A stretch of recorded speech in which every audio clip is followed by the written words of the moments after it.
Hi, it's Jared Akers from spiritualzen.net.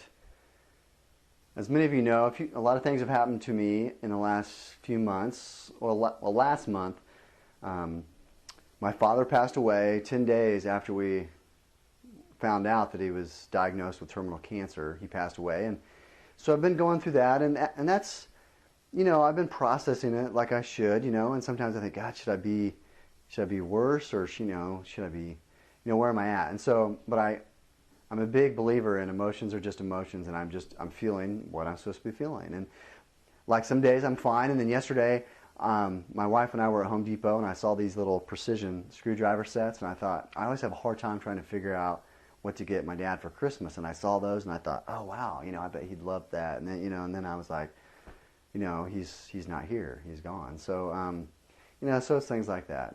But I'm getting through it. And then I just started a new job a couple weeks ago, and that's going really well, and I'm really liking that.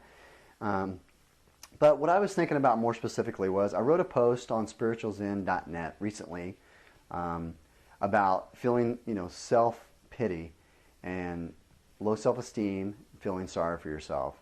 And in which I'm giving away two free books, but actually you have to leave a comment on there on the post, which I just posted on spiritualzen.net a couple days ago. And you have to leave your comment before September 7th at midnight, so Central Standard Time, USA. So if you see this and you want to go leave a comment on there, it's the main post on the main page. You'll be able to have a chance to win a free book by Guy Finley titled The Courage to Be Free, Discover Your Original Fearless Self. So, sorry, I totally hacked up that title. So, but that's it. It's a book by Guy Finley, and it's really good. So anyway, back to self-pity, low self-esteem. I was thinking about all these self-help gurus, and I love them all. Like say Wayne Dyer and people like that, and they talk about the importance of making a choice, and that your life can change with a choice. And in self-pity, I think everyone can understand the logic and the reasoning behind the idea that nothing, negative thinking and self-pity is in no way ever going to make your life any better. It's never going to have a positive aspect on your life. And I think that most people can understand that. Yeah, I got it. I understand that. So why do we do it so much? And why? And I still do it from time to time. And I hate to put, any blame on the media and society, oh, it's always society. However, I do believe that has a lot to do with it.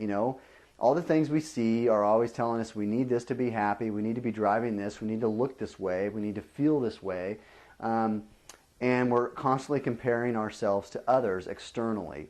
And I think that has a lot to do with that inner dialogue that we're constantly hearing telling us that we're not good enough. Now, sure, can we get past that? Yes, we can. We develop self-love, self-respect from the inside out. We get validation from the inside, thus we need less externally.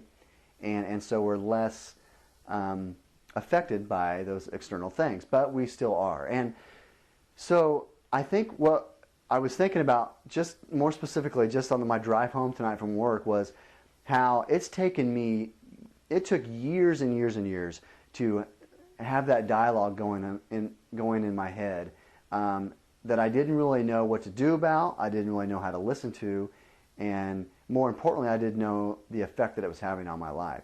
So sure, I can make a choice just to not be in self-pity, but for me, it takes more than that. And I think for most people, it does. It takes, I don't just say, okay, right now, I'm going to not have self-pity. I need to take some action. And more importantly, I don't think enough people drive home the importance of practice. It takes practice. It took me years to get this way, and it takes a lot of practice to change my way of thinking. So when I hear that, but the most important thing to learn in this is to notice that inner dialogue when it starts to tell you, well, you should have done this, if only this, you have no choice in the matter, self-pity, self-doubt, is to recognize that dialogue and then take some action to do something about it. and it takes practice. And one of my favorite sayings of all time is by a lady by the name of Francine Ward. She says, self-esteem comes from doing esteemable acts. And the key word there is doing.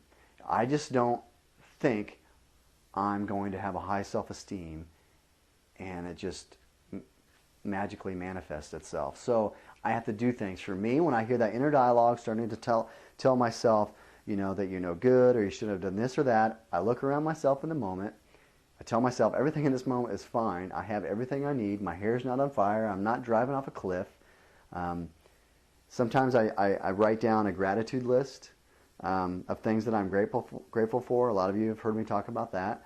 And so I take some action, and it takes practice. And the more I pray and meditate, and the more I spend time healing my inner self from the inside and paying attention to my authentic self, the less I need externally and the less those things affect me. They still do, but I have tools to deal with it now. So that's just kind of some things I was thinking about. And even though we know negative thinking and self-pity isn't going to make our life any better, we still do it. But the key is to recognize it and to take some action to try to get out of that and to keep practicing. Practice, practice, practice. Thanks.